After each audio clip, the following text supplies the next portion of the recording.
Cashflow Diary podcast, episode 489.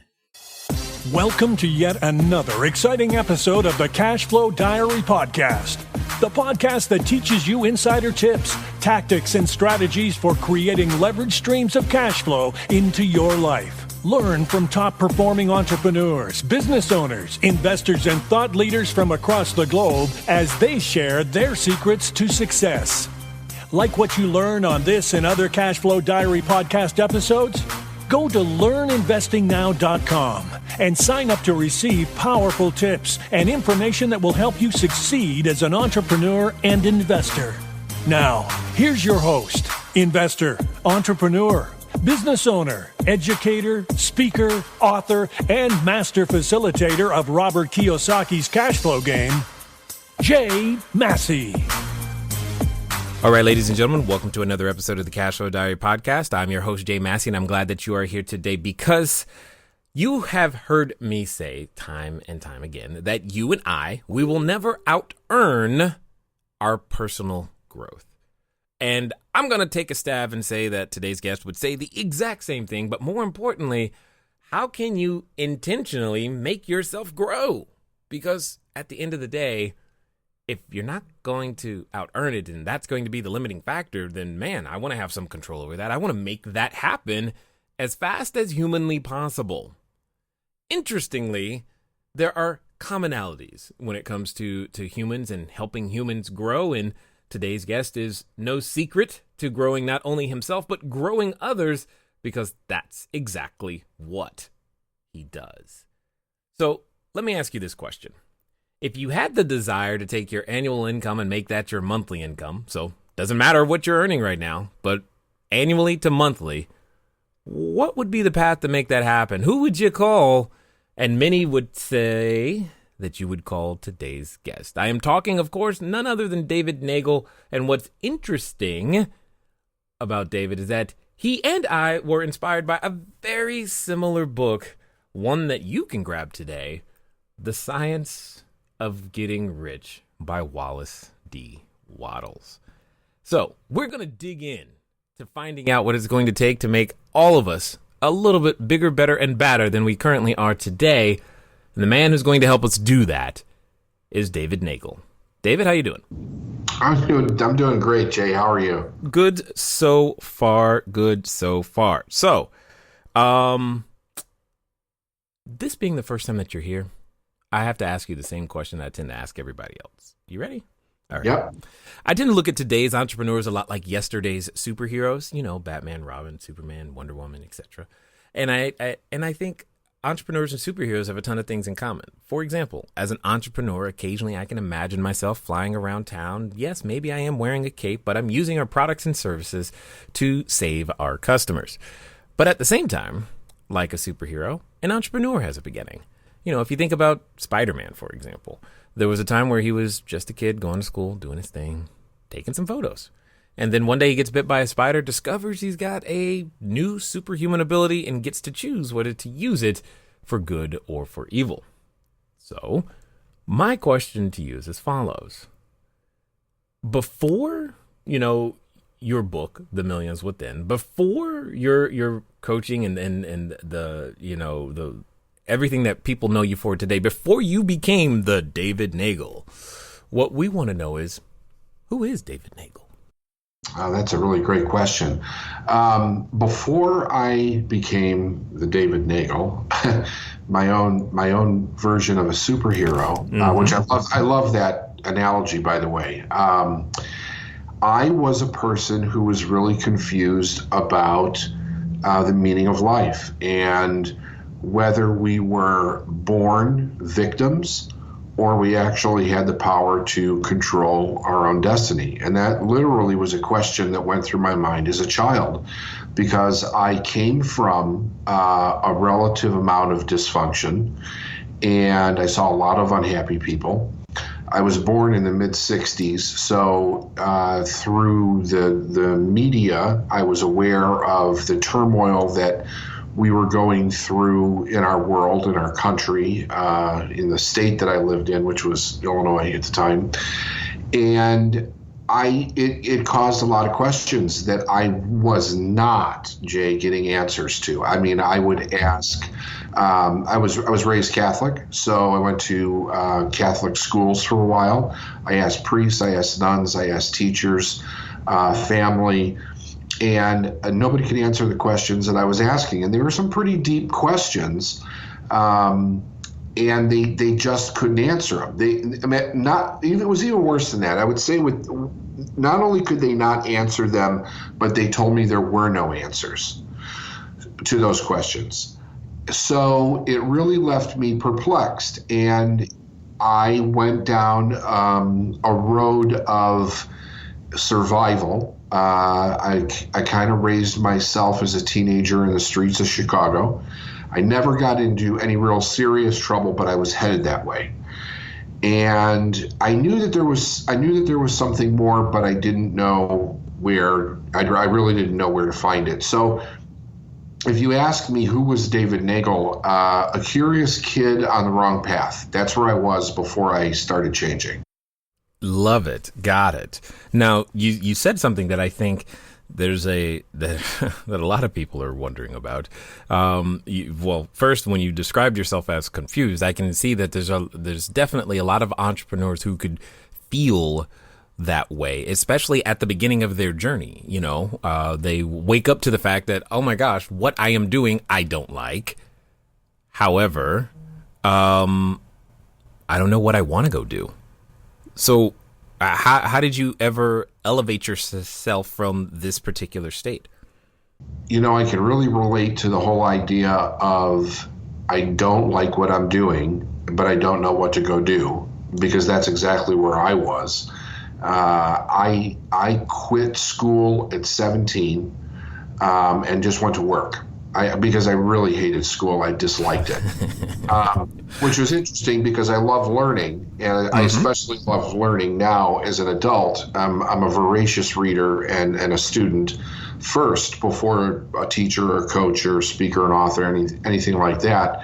But, to answer the question as honestly as I can, I think that at some point in time, I decided to make it okay to follow the desires of my own heart, meaning that I knew that there were things in life that interested me. There were certain things that I knew that I liked and disliked, and I started following the things that I actually liked, which really put me in a different emotional state as a human being. And as my emotional state began to change, I also noticed that my results began to change in correlation with that change. So it brought about a bit of consciousness, if you will, that caused me to say, hey, you know what? There's something to this, and I need to find out what it is. So I totally understand people being confused and stuck doing something that they don't like to do. Now, later on, Jay, I had a mentor that really clarified it for me when he said, we should spend our days doing what we love with people that we love. And from that moment on, I decided I was going to create a life that mirrored that idea. And I've done that now, but it took a while to do it. But I thought to myself, what a beautiful concept. Do what you love with people that you love. Now, there's something that you said that I think is actually profound. You said that you decided to make it okay to follow your own heart. Why do we, as humans, feel like we need this permission? Well, I think because we're raised with the idea that we need permission. It is ingrained in us, from babies all the way through school. We're indoctrinated with somebody else approving of either who we are, what we do, the results that we're getting to advance us in life. And that advancement is directly linked to the subconscious security that every person needs, especially as a child.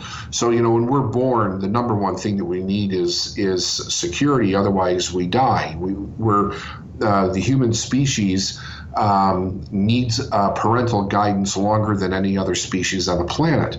So subconsciously, we're wired for the idea of security, and we're constantly being told what to do, what not to do. So I think that when a person gets to a point, well, let me back up for a second. What I think is that a parent is supposed to, if we're being raised in a healthy way by a conscious parent, the idea is that gradually over time, as that child is growing from child to teenage to young adult, that the power of making a person's own decisions is turned over to them. Learning how to take care of themselves and provide their own security is turned over to them. When that does not happen, if you're raised in a dysfunctional family, a lot of times you've got children taking care of adults. There's no sense of security there. So we're always looking for somebody else that knows more than us, because we're not really building a healthy self-esteem or self-image that is confident in the decisions that we're making. And we live in a world that is, there's so much conflicting information bombarding us today. It's hard to know what's true and what's real and what isn't. So if a person doesn't have a really solid core set of values and truths to guide them through their life, they're kind of left in a confused state, and they're always asking other people, what do you think? What do you think? Well, most people don't think. We know that, right? So we need something to guide us, but then we have to learn to get to a place where we can trust our own knowledge, our own instincts, our own confidence, our own intuition, and start making decisions for ourselves. I'm laughing, one, because she said, well, people don't think, but two, because you're reminding me of a phrase, the way my mom would always put it, and I quote, boy, use your own brain. And so I remember that phrase constantly. And at the end of the day, that we don't have confidence in making our own decisions, either because we've made bad decisions or we've never been given the opportunity to exercise doing that. So take us on this journey. What led to your awakening and figuring this out and making the changes that you have made? So, in 1970, there was a significant event that took place in my family. I was just turning 5 years old, and my uncle died in a fire, my mother's brother. And my two cousins, one was a year older than me, one was a year younger than me. And we basically, up to the first 4 or 5 years, we had grown up together. We were together all the time. When this tragedy happened, my family was not emotionally ready to deal with it. I don't know that any family is emotionally ready to deal with that kind of a tragedy. However, they also did not get the help that they needed to work through the pain and the loss and the grief that goes with it. So the dysfunction that was already in place compounded and began to get worse. That's what caused the question in my mind, which was, are people really meant to suffer? Do we come from a loving God, or do we come from a sadistic God that causes us to suffer, or is it something that we don't understand? And the question that you asked me earlier, when I was asking a lot of other people in authority around me as a child these questions, I was of the opinion that there was something that we didn't understand as human beings, because you go to church, you hear you come from a loving God, and then you're out in the world and you find that it's pretty rough out there, and that there's a lot of pain, suffering, and evil going on. And so this is a question that was in my mind all the time as I was growing up. Now, it became more important as I became an adult and actually started experiencing the consequence of my own decisions as an adult would experience a consequence of their own decisions. I quit school. I got married very young. and started having children. And I was creating more responsibility than I had the emotional maturity, the psychological maturity, and any kind of education or skill set to be able to handle. So my life was progressively getting worse. I had a near-death experience that caused a significant shift in my thinking at 23, which led me to the realization that we're not invincible, that we are all going to die. Of course, you know, when you're in your teens and your 20s, that's usually the last thing that's on your mind. But this kind of brought a sense of urgency to my life, Jay. And even though I didn't know what I was going to do or what direction I was going to go, it made me think about it more, which kind of controlled my focus in that direction. When I was, but also I had broke my back in this accident. I was water skiing. I got sucked through a dam, and I sustained some significant injuries, nothing that was permanent other than kind of like a chronic pain issue in my back. However, I went back to work on a dock driving a forklift. I was absolutely miserable. I was working 6.5 days a week, and I could not crack $20,000 a year. That was where I was stuck. I was thinking at the time, if I could get to 40, my life would change. Like I would be able to pay all my bills. I did not have the maturity at the time to realize that overspending is never going to allow you to pay all your bills, because you'll always spend more than you're making. And that was a problem that I had. But I was thinking to myself, you know, the way out of this is, number one, I shouldn't have quit school, because I would ask people, how do I get out of this situation? And their answer was, well, you shouldn't have done what you did. It's like, okay, well, that's great. How do I change it now? Because, you know, I didn't have the time, because I worked 6.5 days a week, and I didn't have the money. There was no internet at the time, so it wasn't like you could take classes online. And I felt like I was really stuck. And this was going on for about a period of 2 years. One night, it was in February. It was a Tuesday night, about 2 o'clock in the morning. I was on the dock. It was bitterly cold in Chicago. I was absolutely exhausted. I was emotionally exhausted. And I was on the forklift in a trailer, loading food into the trailer, and I just broke down crying. I was literally having just a meltdown. And I asked God, please help me. What do I do? And a voice in my head, very clear, very audibly said, David, change your attitude. And it wasn't like the normal kind of voice that we hear in our head. This really seemed like it was outside of me, but I know that it had to have come from inside of me.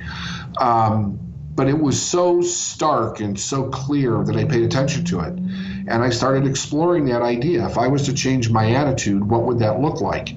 And I narrowed it down to 3 things. I hated what I did. I did not do a good job at what I was doing, because I really didn't care about the work that I was doing. And because I was angry at myself, I was not treating people well. So I decided I'm going to act like I love what I do. I am going to do every job to the very best of my ability, and I am going to treat everyone I come in contact with, no matter who they are, with respect, just out of being a human being. I changed those 3 things, and I had made a commitment that I was going to stick to that change for a year and kind of experience what would happen. In 30 days, my income went from $20,000 a year to $62,000 a year. And Jay, at that time, I didn't even know anybody personally that was making $62,000 a year. It was so significant. Yeah. So significant to me that I knew it wasn't luck. I knew that I had done something. And even more than the amount of money that I was making, what I was really intrigued by was what I did. And I thought, you know, somebody must be speaking about it, writing about it, lecturing about it. Somebody must know what I did to make this change. I want to find out what I did so I could continue to make those kind of changes in my life. So that put me on a 7-year journey of studying, going to seminars. I turned my car into an audio library, you know, got rid of the music and just it was filled with cassette tapes with books on tape and lectures on tape and seminars on tape and Tony Robbins, Personal Power, and, all that kind of stuff. And I just began to study and learn. And one thing led to another. And then I eventually started my own business, helping other people do it. Because I was giving people advice because they were watching me and they were watching all these things change in my life for the better. And they were like, what are you doing? And I would tell them. And some of them would take the advice and they would change, and some wouldn't. And of course, they wouldn't change. But I found that I really enjoyed it and I had a gift for it. And it allowed me to fulfill a promise that I made, which is very important to me. When I went through that dam, when I got sucked through the dam on the Illinois River in September of 1989, when I came out of the other side of the dam, I went down the river a little bit and I was able to grab on a branch that was hanging from a tree.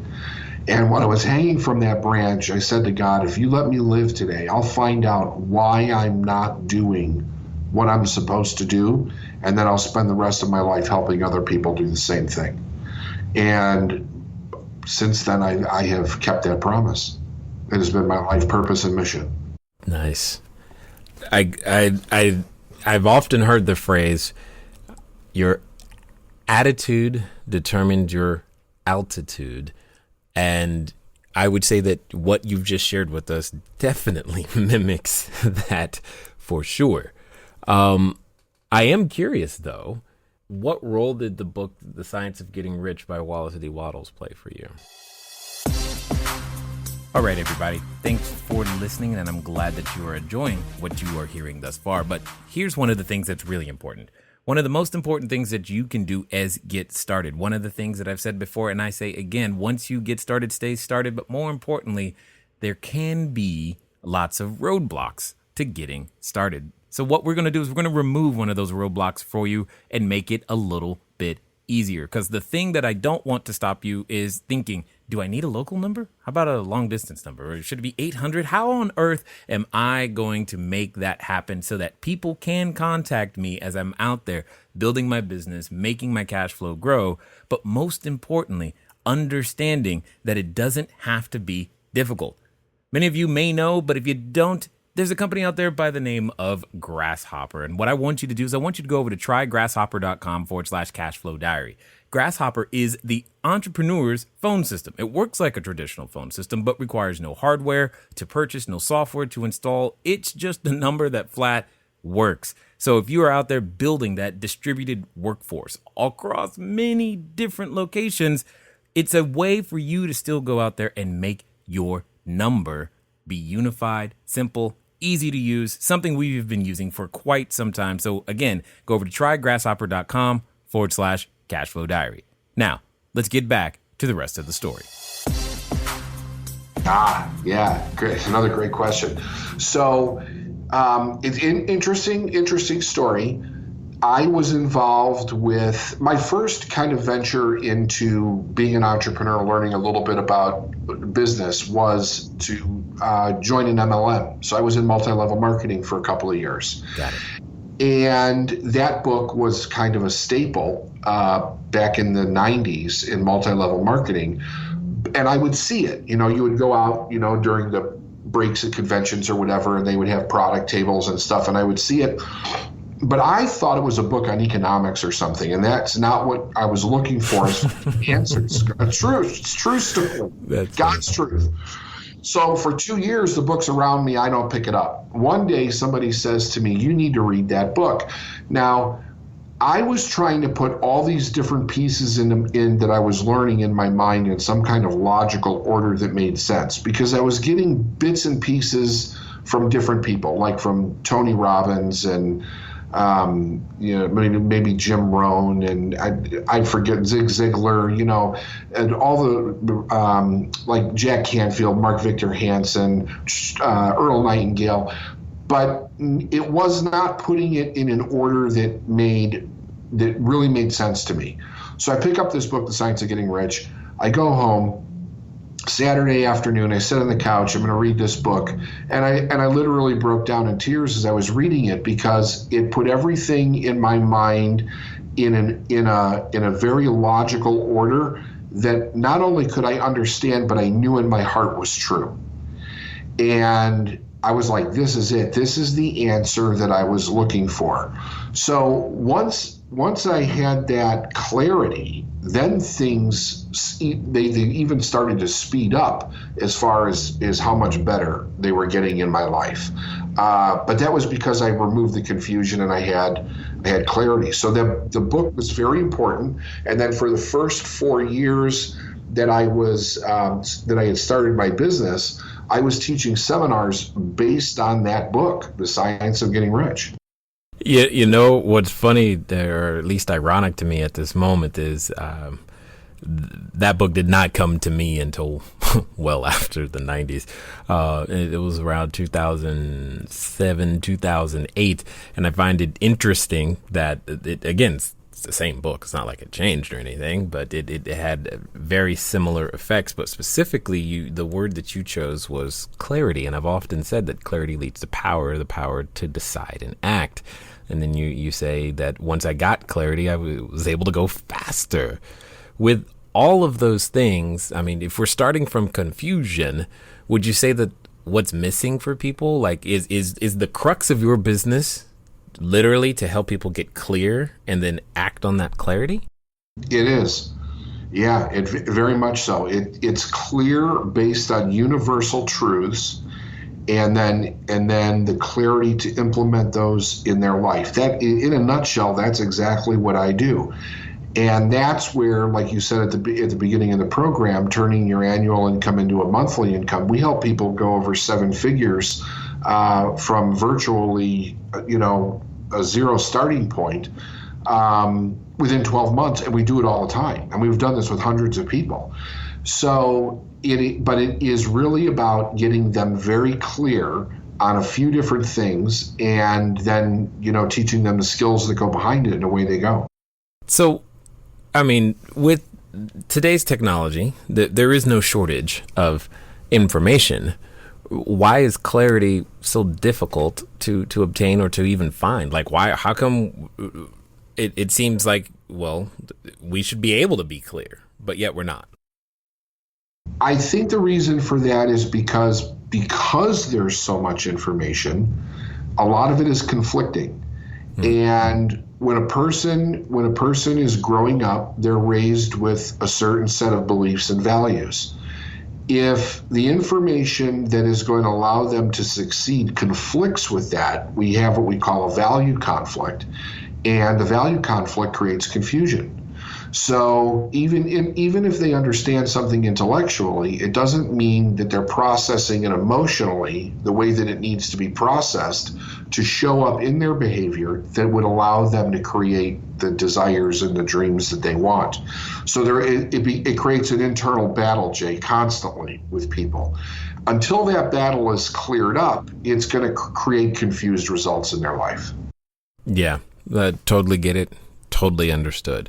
So to take us, if you will, through the journey. I mean, you obviously you've gone through your own personal journey, but at what point do you go, you know what? I think I can help other people and I should turn this into a business. Where did that courage come from? Where did that thought come from? How did you make that transition? It really came from I started waking up at 2:20 in the morning. And this was happening every night. And I would wake up at 2:20 in the morning and with a voice in my head that said, if you want to live your dream, you have to leave. Now, I was in a bit of a confused state because I had a value conflict at this point in my life. I didn't know what it was telling me I had to leave. Was it leave my job? Was it leave my state? Was it leave my marriage? What was it that I was supposed to leave at this point? But I wasn't getting any answers. Now, I was coaching with someone at this time, and I really wanted to see if I could figure this out on my own. About 6 months into it, I was not making any progress. I called my mentor, who was Bob Proctor, and we had an agreement, and the agreement was that if he was going to work with me, I had to do exactly what he told me to do.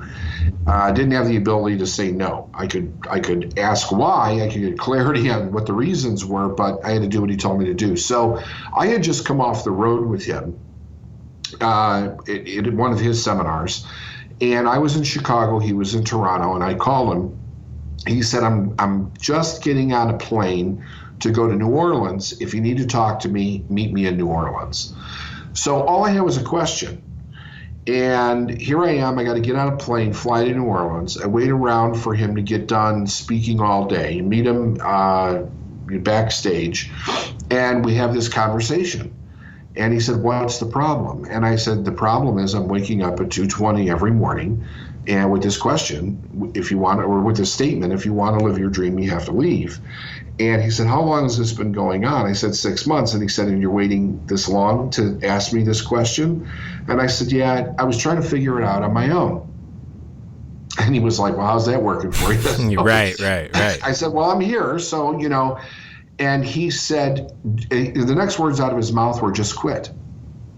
And my response was very interesting, because I said to you, I didn't know what it was I needed to leave. And he said, just quit. And I said, I can't. I have a mortgage. I have 2 car payments. I've got 4 children. I've got a family, a cat, dog, the whole 9 yards. I can't just quit. I don't even know what I would do. He said, you don't need to know what you do until you quit. He said, the decision comes first. He says, have you not been paying attention to what you've been learning, what I've been teaching?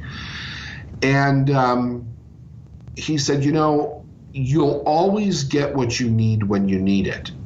And I said, what do you mean? Now, I had never heard him say that before. He may have said it and I just didn't hear it, but I hadn't heard him say that before. And he said, you'll always get what you need when you need it.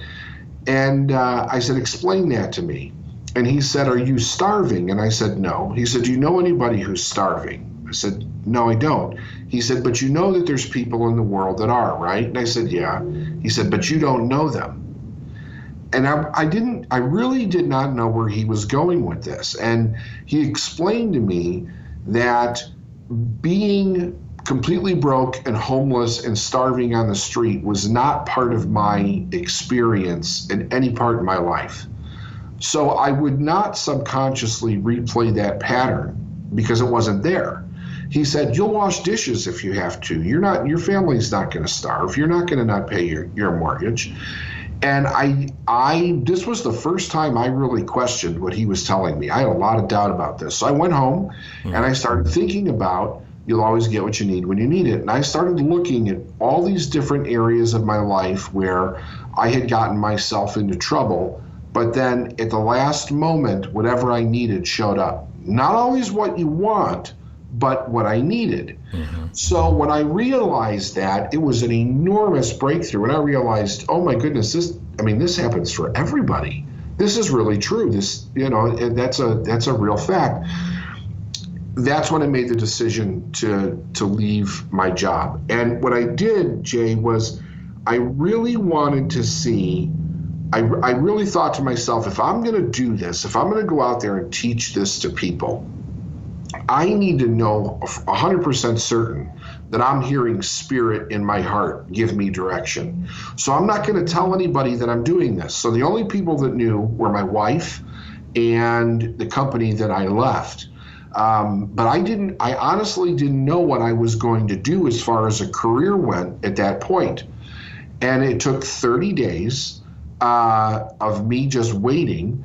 And then I got the offer to actually teach Bob's programs. And he asked me to come in as a facilitator and start teaching his programs. And that's how the career started. So I went in, I got trained how to teach his programs, and then I started doing my own seminars. I did that for a few years. Him and I started a company where we did seminars together for a while. And then after a period of time, I decided it was time for me to go on my own. And that's over 20 years now. So that's maybe a long-winded answer, but that's exactly how it happened. Well, I think it's also perfect because oftentimes when I ask that question, an entrepreneur will go, just do it, which can leave someone who's wrestling with this same decision confused. They're like, but I can't. Tell me more about how you got through the journey. And that's exactly what you just did. And I think that's really paramount to helping, people understand that you understand the transition period, because whether it's leaving a job like we're talking about, or going from 5 to 6 or 6 to 7 or 7 to 8 figures or whatever the number is, the process seems like it would be the same. Yeah, exactly. It really is. I think that it all starts with, number one, acknowledging the desire of your heart to be, do, or have more, whatever that is.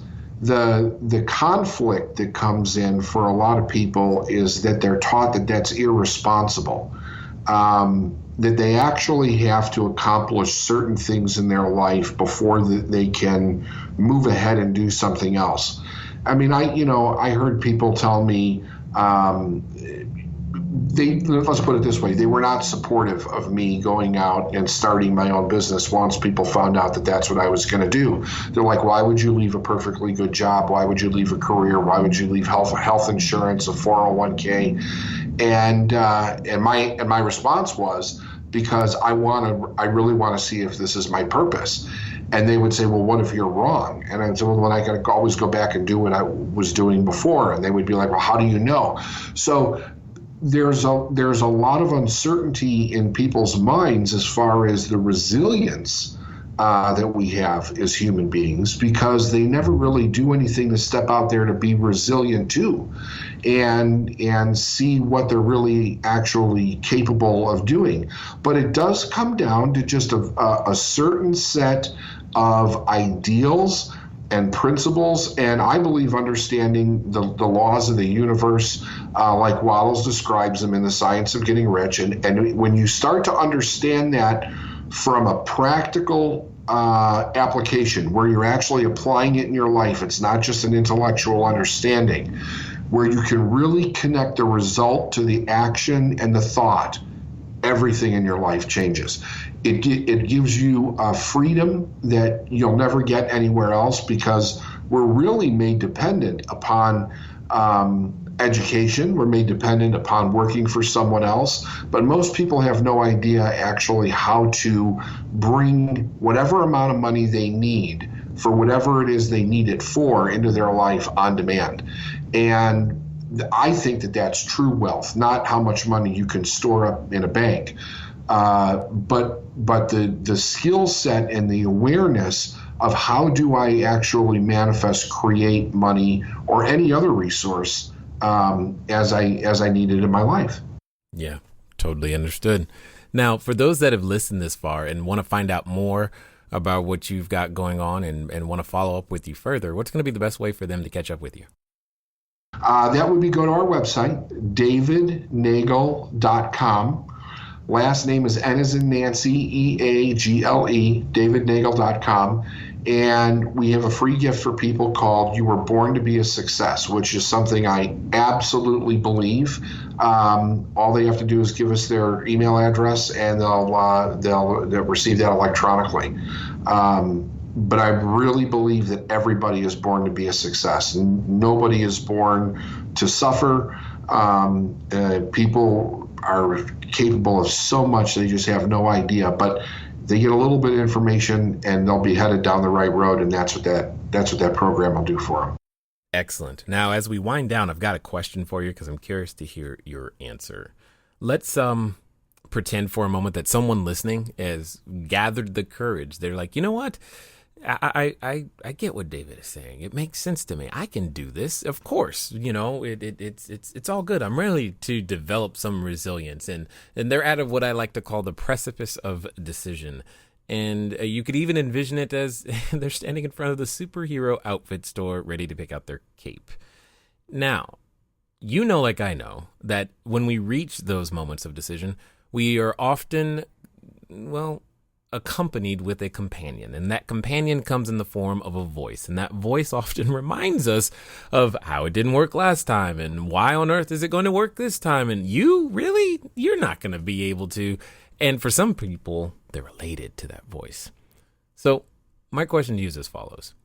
Let's pretend that this time it's going to be different. They're going to follow through, and they're going to follow through in the next 24 to 48 hours. What would you suggest that they do? The first thing is to change the concept of who they think that they are. So when we hear that voice, whether it's our own or somebody else's, that tells us about all the things that we didn't do right or didn't work in the past, that helps us form a concept that we're flawed, that it won't work, that we make mistakes. And incidentally, one of the damaging things that happens to children is they're raised with the idea that a mistake is wrong. They're shamed and guilted for it. And we actually learn by making mistakes.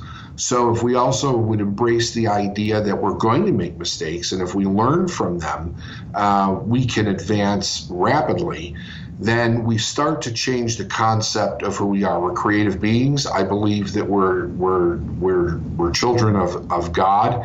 However a person wants to view that in their life, whether they say it's energy or spirit or God or the universe, it doesn't matter to me. What matters to me is that they're stepping into their purpose.